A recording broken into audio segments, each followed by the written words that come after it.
Selamat malam Bapak Ibu dan saudara-saudari yang terkasih di dalam Tuhan. Kita akan melihat renungan kita pada malam hari ini yang diambil dari Lukas pasal 19. Lukas pasal 19 ayat 1 sampai 10. Lukas pasal 19 ayat 1 sampai 10 saya akan bacakan. Kita sekalian mendengarkan saja. Lukas pasal 19 ayat yang pertama. Yesus masuk ke kota Yeriko dan berjalan terus melintasi kota itu. Di situ ada seorang bernama Zakeus, kepala pemungut cukai, dan ia seorang yang kaya. Ia berusaha untuk melihat orang apakah Yesus itu. Tetapi ia tidak berhasil karena orang banyak, sebab badannya pendek. Maka berlarilah ia mendahului orang banyak, lalu memanjat pohon ara untuk melihat Yesus yang akan lewat di situ. Ketika Yesus sampai ke tempat itu, ia melihat ke atas dan berkata, "Zakeus, segeralah turun, sebab hari ini aku harus menumpang di rumahmu." Lalu Zakeus segera turun dan menerima Yesus dengan sukacita. Tetapi semua orang yang melihat hal itu bersungut-sungut, katanya, "Ia menumpang di rumah orang berdosa." Tetapi Zakeus berdiri dan berkata kepada Tuhan, "Tuhan, setengah dari milikku akan kuberikan kepada orang miskin, dan sekiranya ada sesuatu yang kuperas dari seseorang, akan kukembalikan 4 kali lipat." Kata Yesus kepadanya, "Hari ini telah terjadi keselamatan kepada rumah ini, karena orang ini pun anak Abraham. Sebab anak manusia datang untuk mencari dan menyelamatkan yang hilang." Amin. Untuk pembacaan firman Tuhan ini, mari kita sama-sama berdoa. Allah Bapa Sorgawi, kami kembali bersyukur kepadamu atas kasih setia Tuhan yang senantiasa menyertai kami sampai saat ini. Kami sungguh bersyukur Tuhan masih memeliharakan kesehatan kami sampai hingga hari ini. Terima kasih atas setiap pertolongan, berkat yang telah Tuhan curahkan di dalam hidup kami. Kami juga mau terus berdoa agar Tuhan menolong kami sekalian, umat tebusan Tuhan, untuk memiliki hati yang selalu rindu untuk bersekutu, beribadah kepada Tuhan. Hati yang selalu rindu ingin mencari wajah Tuhan. Bantulah kami sekalian di dalam setiap pergumulan, di dalam setiap ujian yang kami lewati, agar kami selalu bersandar sepenuhnya kepada Tuhan. Bapa Sorgawi, kami mau menyerahkan jam pendengaran firman-Mu pada malam hari ini. Kiranya Engkau yang memberkati hati setiap kami, agar kami tidak hanya mendengarkan firman-Mu saja, tetapi juga menjadi pelaku dari firman-Mu. Sucikanlah kami dari segala dosa dan kesalahan kami. Kami berdoa dan bersyukur di dalam nama Tuhan dan Juru Selamat kami, Tuhan Yesus Kristus. Amin. Nah, malam hari ini kita akan melihat kembali cerita dari Zakeus. Nah, saya yakin bahwa cerita Zakeus ini adalah cerita yang tidak asing lagi bagi kita sekalian. Ya, mulai dari sekolah minggu, kita sudah sering mendengarkan cerita ini. Dan Zakeus adalah, dari kisah hidup Zakeus kita bisa belajar ya, hal-hal yang baik bagi pertumbuhan iman kita. Nah, kita akan melihat langsung ke dalam nats yang akan kita renungkan pada malam hari ini. Ayat yang pertama dikatakan di sini, Yesus masuk ke kota Yeriko dan berjalan terus melintasi kota itu. Nah, Tuhan Yesus pada saat ini bersama para murid tidak sedang ingin menuju ke kota Yeriko, tetapi hanya ingin melintas. Kalau kita lihat di pasal yang sama, di ayat ke-28, Tuhan Yesus ingin pergi ke Yerusalem. Ya. Nantinya dia di sana akan dielulukan, dan sebentar lagi juga Tuhan Yesus akan mempersembahkan dirinya untuk mati di atas kayu salib. Nah, kota Yeriko di dalam perjanjian baru tidak banyak hal yang kita bisa ketahui. Tetapi kalau kita melihat dari konteks ayat yang kita renungkan pada malam hari ini, Zakeus di sini dikatakan adalah seorang kepala pemungut cukai, ya. Seorang kepala pemungut cukai tinggal di kota Yeriko. Ada indikasi bahwa kota ini perekonomiannya mungkin cukup bagus, ya. Karena Zakeus tinggal di situ. Nah, di sini disebutkan Zakeus tinggal di situ dan dia berprofesi sebagai kepala pemungut cukai dan dia adalah seorang yang kaya. Nah, pemungut cukai adalah profesi yang dipandang sangat rendah oleh orang-orang Yahudi pada masa itu. Kita masih mengingat bagaimana perumpamaan yang Tuhan Yesus berikan tentang dua orang yang datang beribadah atau berdoa di bait suci. Salah satunya adalah seorang Farisi, kemudian yang lainnya adalah pemungut cukai. Ketika seorang Farisi itu berdoa, bagaimana dia tidak ingin disamakan dengan pemungut cukai tersebut. Dan pemungut cukai dikategorikan sebagai kelompok orang-orang yang berdosa. Dan kita juga melihat ada dua alasan sebenarnya pada dasarnya kenapa orang Yahudi itu membenci sekali profesi pemungut cukai ini. Yang pertama adalah karena pemungut cukai dianggap sebagai bagian dari penjajahan. Ya, mereka memungut pajak dari orang-orang Israel, orang-orang Yahudi, untuk dipersembahkan kepada orang-orang Yunani pada waktu itu. Jadi ketika orang Romawi. Jadi ketika itu mereka dianggap sebagai pengkhianat. Nah, Zakeus adalah nama seorang Ibrani, ya. Kemungkinan Zakeus ini adalah seorang Yahudi. Jadi dia seorang Yahudi bekerja kepada orang Romawi. Nah, tentu saja ini adalah sebuah pengkhianatan bagi orang-orang Yahudi. Dan mereka harus memberikan pajak kepada bangsa Romawi. Dan yang kedua, alasan mengapa mereka membenci orang pemungut cukai ini adalah karena mereka biasanya memungut pajak lebih daripada apa yang sudah ditetapkan. Sebagian masuk ke kantong pribadi mereka. Jadi tidak heran kalau kita melihat di sini Zakeus yang adalah kepala pemungut cukai, dia dikatakan seorang yang kaya. Dia seorang yang kaya. Dan di sini kita juga melihat bahwa Zakeus mendengar Tuhan Yesus akan melintasi kota Yeriko, akan datang ke kota Yeriko. Dan di sini dikatakan dia berusaha untuk melihat orang apakah Yesus itu. Nah, kemungkinan Zakeus sama sekali belum pernah bertemu dengan Tuhan Yesus, ya. Dia ingin melihat orang apakah Yesus itu, maksudnya adalah seperti apakah rupa Tuhan Yesus, seperti apakah orangnya.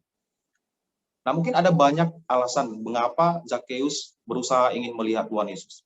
Kita tahu bahwa Tuhan Yesus pada masa ini sudah cukup dikenal oleh orang banyak, oleh karena mukjizat yang telah dia lakukan, banyak mukjizat yang telah dia kerjakan di tengah-tengah orang banyak. Kemudian juga pengajarannya yang penuh dengan kuasa, membuat Zakeus mungkin merasa ingin melihat seperti apa Tuhan Yesus. Nah, barangkali juga karena pengajaran Tuhan Yesus, ya. Di dalam Matius 21 ayat 31 sampai 32, ketika Tuhan Yesus memberikan perumpamaan tentang dua anak, ya, yang disuruh oleh ayahnya untuk melakukan sesuatu. Kemudian pada kesimpulannya Tuhan Yesus mengatakan bahwa orang-orang pemungut cukai, ya, dan perempuan-perempuan sundal akan mendahului orang-orang Farisi untuk masuk ke dalam kerajaan surga. Kenapa? Karena mereka percaya. Jadi Zakeus kemungkinan merasa ternyata dia yang dipandang hina di masyarakat pada masa itu. Tapi ada kesempatan Tuhan Yesus menyebutkan bahwa mereka ini orang-orang yang dianggap berdosa oleh orang-orang Yahudi memiliki kesempatan untuk masuk ke dalam kerajaan surga. Nah, tapi kita tidak tahu alasannya kenapa. Yang jelas ada sesuatu dorongan di dalam hati, di dalam diri Zakeus untuk melihat orang apakah Yesus itu. Nah, tentu saja keinginan Zakheus untuk melihatnya di sini tidak bisa berhasil, ya, karena dikatakan di sini, tetapi ia tidak berhasil karena orang banyak sebab badannya pendek. Kemungkinan Zakheus memiliki ukuran tubuh yang pendek, ya, tidak seperti orang pada umumnya. Nah, walaupun Zakheus adalah seorang yang pendek, tapi dia tidak pendek akal. Ya. Dia betul-betul berusaha ingin melihat Tuhan Yesus. Dikatakan ayat keempat, maka berlarilah ia mendahului orang banyak, lalu memanjat pohon ara untuk melihat Yesus yang akan lewat di situ. Nah, Zakheus tidak kehilangan akal, dia berlari mendahului orang banyak itu. Dia melihat mungkin Tuhan Yesus akan lewat dari jalan ini. Lalu dia pergi ke jalan itu, dan segera dia memanjat sebuah pohon ara. Nah, ini adalah sesuatu pemandangan yang tidak biasa, ya. Karena Zakheus seseorang yang punya jabatan yang cukup tinggi. Dia adalah seorang kepala pemungut cukai. Dia juga adalah seorang yang kaya. Tetapi Zakheus memanjat pohon hanya untuk melihat orang apakah Tuhan Yesus itu. Nah, saya percaya bahwa Tuhan sedang bekerja di dalam hati Zakheus, karena Tuhan Yesus memiliki rencana pada Zakheus bahwa dia akan diselamatkan. Sehingga dia memiliki sebuah keinginan yang begitu besar untuk melihat Yesus, sekalipun dia secara tidak langsung harus mempermalukan dirinya. Ya. Memanjat pohon. Seorang yang kaya, seorang yang memiliki jabatan yang cukup tinggi di masyarakat, memanjat pohon untuk melihat Yesus. Ya. Nah, ketika Zakheus punya keinginan yang sedemikian besar untuk melihat Tuhan Yesus, tentu saja Tuhan Yesus yang adalah Allah. Dia maha tahu, dia melihat segala sesuatu. Dan dia tahu bahwa Zakheus tidak sekedar hanya ingin melihat, tapi dia butuh sesuatu yang lebih penting, yaitu keselamatan. Nah, kita lihat respon Tuhan Yesus di sini. Ketika Tuhan Yesus sampai ke tempat itu, dia melihat ke atas dan berkata, Zakheus, segeralah turun, sebab hari ini aku harus menumpang di rumahmu. Tuhan Yesus mengenali Zakheus. Dia menyebut namanya dengan jelas. Dia tahu bahwa Zakheus membutuhkan keselamatan. Dia tahu bahwa Zakheus sedang mencari dia, ingin melihat Tuhan Yesus. Nah, ini juga membuktikan bahwa Tuhan Yesus adalah Allah yang maha kuasa. Dia maha tahu. Dia mengenali setiap orang, mengenali kita semua yang ada di sini. Dan tentu saja rasa bahagia yang tidak terkatakan, ya, Zakheus yang tadinya hanya sekedar ingin melihat saja, mungkin ingin melihat dari jauh saja, tapi Tuhan Yesus bersedia untuk tinggal di rumahnya. Tetapi dikatakan sini, lalu Zakheus segera turun dan menerima Yesus dengan sukacita. Ada sukacita yang begitu dirasakan oleh si Zakheus ini, karena Tuhan Yesus ternyata tidak menganggap dia seperti orang-orang Yahudi menganggap dia sebagai orang berdosa. Tuhan Yesus tidak menjauhi dia. Seorang yang dianggap begitu tinggi di masyarakat, Tuhan Yesus dianggap seperti nabi oleh orang-orang pada masa itu, Mesias bahkan, dan Mesias, nabi yang dianggap oleh orang-orang banyak ini mau menumpang di rumah seorang yang berdosa. Kemudian ketika Zakheus, Tuhan Yesus mau tinggal di rumah Zakheus, tentu saja orang-orang tidak senang. Ya, orang-orang bersungut-sungut. Dikatakan semua orang, ya, tetapi semua orang yang melihat hal itu, semua orang yang melihat hal itu bersungut-sungut, katanya ia menumpang di rumah orang berdosa. Tentu saja ini adalah pandangan masyarakat pada masa itu. Mereka memandang hina, ya, para pemungut cukai, apalagi Zakheus bukan sekedar pemungut cukai, dia adalah kepalanya, ya. Seorang kepala pemungut cukai, tentu orang-orang tidak suka kalau Tuhan Yesus harus tinggal di rumahnya. Nah, setelah itu Zakheus mengatakan kepada Tuhan Yesus, ya, tetapi Zakheus berdiri dan berkata kepada Tuhan, Tuhan, setengah dari milikku akan kuberikan kepada orang miskin, dan sekiranya ada sesuatu yang kuperas dari seseorang akan kukembalikan 4 kali lipat. Nah, ini adalah buah dari pertobatan Zakheus. Ya. Ini adalah buah-buah dari iman seorang Zakheus. Bagaimana dia rela memberikan setengah dari hartanya yang selama ini sudah dia peroleh sebagai kepala pemungut cukai. Dan dia juga rela mengembalikan apa yang dia peras dari seseorang sebanyak 4 kali lipat. Ini merupakan hukum Musa, ya, ketika seorang mengambil sesuatu yang bukan miliknya, dia wajib mengembalikannya sebanyak 4 kali lipat. Dan Tuhan Yesus menyatakan melihat tindakan yang dilakukan Zakheus ini sebagai buah dari imannya. Dia sungguh-sungguh selamat. Tuhan Yesus katakan, hari ini telah terjadi keselamatan kepada rumah ini, karena orang ini pun anak Abraham. Zakheus adalah anak Abraham secara rohani. Ya, dia memiliki iman seperti Abraham. Dia adalah anak-anak Abraham, seorang yang beriman, seorang yang sungguh-sungguh percaya kepada Tuhan. Dan tentu saja Tuhan Yesus datang untuk mencari dan menyelamatkan yang hilang, termasuk Zakheus. Nah, dalam cerita yang singkat ini, hal yang ingin saya soroti adalah sikap Zakheus di dalam mencari Tuhan. Kita bisa melihat bagaimana Zakheus itu, kesungguhan hati seorang Zakheus di dalam melihat Tuhan. Dikatakan di sini dia berusaha untuk melihat Yesus. Ketika orang-orang banyak menghalangi dia, hambatan itu tidak menjadi rintangan bagi dia untuk tidak datang kepada Tuhan. Dia lari mendahului orang banyak, lalu memanjat pohon, supaya dia bisa melihat Tuhan.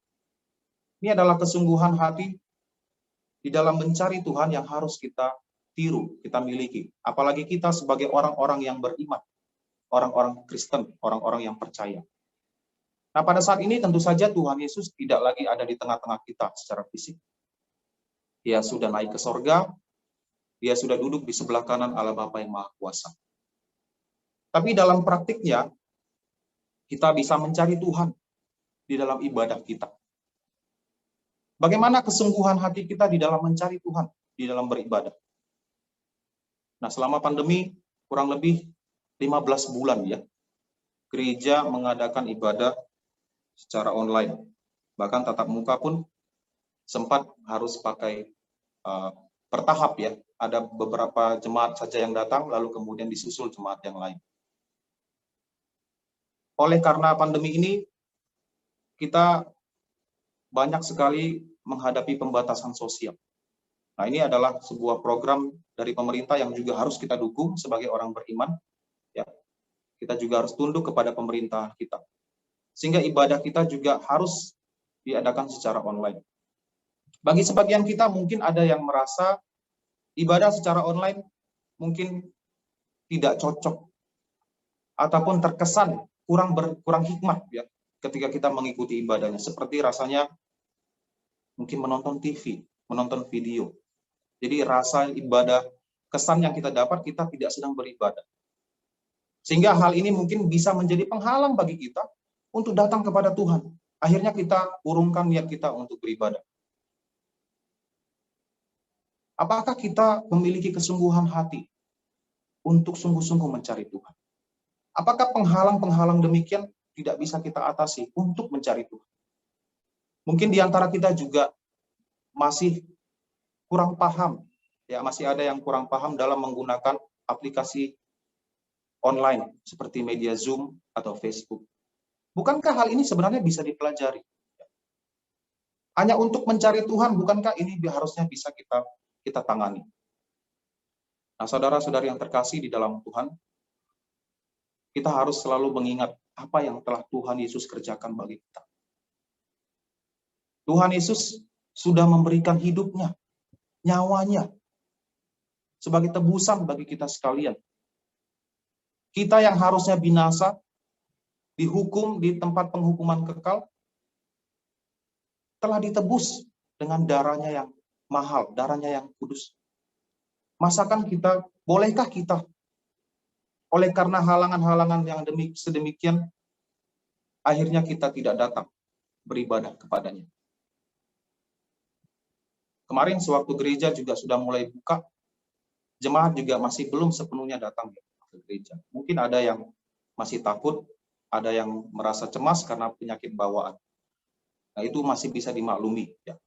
Tapi kalau kita yang tidak punya masalah dengan kesehatan ataupun dengan umur, Dan kalaupun kita sehari-hari sudah pergi ke pasar, pergi ke mall, pergi jalan-jalan, saya rasa kita sudah bisa datang ke gereja, beribadah kepada Tuhan. Jangan biarkan hambatan-hambatan ini menghalangi kita untuk datang kepada Tuhan.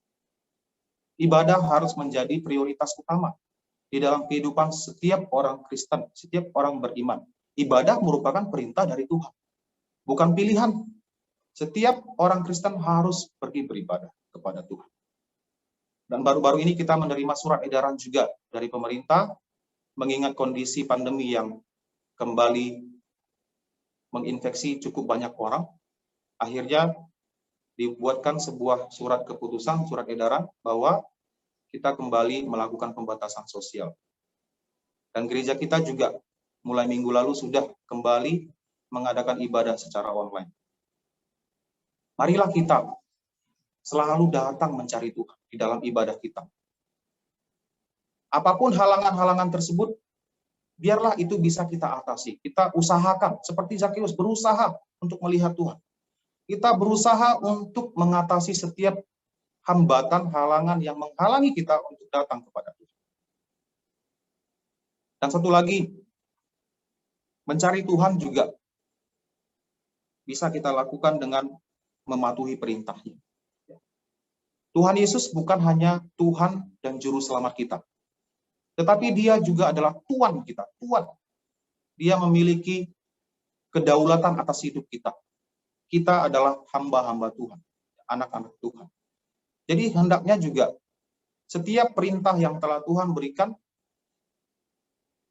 kita anggap serius, kita lakukan, kita patuhi, menandakan bahwa kita juga sungguh-sungguh memperhatikan apa yang Tuhan telah tetapkan perintahnya. Kesungguhan hati di dalam mematuhi perintah Tuhan juga merupakan sebuah gambaran iman. Kalau di dalam hidup kita selalu memperhatikan firman Tuhan, berusaha untuk tidak melanggarnya, ini menandakan bahwa kita mengakui kedaulatan Tuhan di dalam hidup kita. Kita mengakui bahwa Tuhan adalah Tuhan kita. Kita sebagai hambanya mematuhi perintahnya. Dalam situasi pandemi, mungkin kita juga mengalami banyak kesulitan, ya, baik dalam usaha kita, dalam pekerjaan, dalam studi kita. Biarlah kesulitan-kesulitan ini tidak membuat kita tergoda, ya, untuk melanggar perintah Tuhan. Orang Kristen tidak seharusnya mencuri, ya. Tapi kalau dalam situasi sulit, mungkin dalam perekonomian, itu bisa saja terjadi, ya, karena tekanan hidup. Akhirnya perintah Tuhan jadi diabaikan, dilanggar.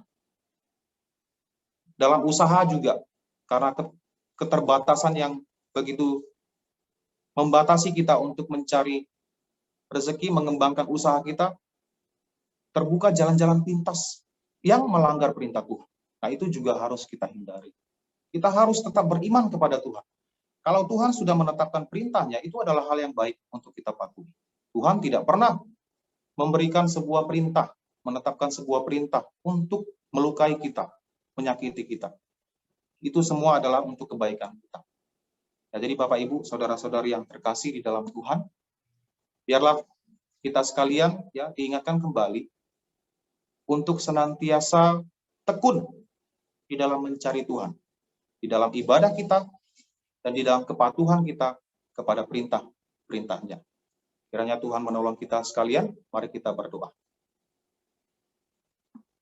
Allah Bapa Surgawi, sungguh kami bersyukur untuk teladan dari Zakeus, kesungguhan hatinya di dalam mencari Tuhan. Biarlah teladan ini juga bisa kami lakukan di dalam kehidupan kami masing-masing sebagai anak-anak Tuhan. Berikanlah kami hati yang senantiasa bersungguh-sungguh di dalam mencari Tuhan, di dalam ibadah kami, di dalam kepatuhan kami terhadap perintah-perintah Tuhan.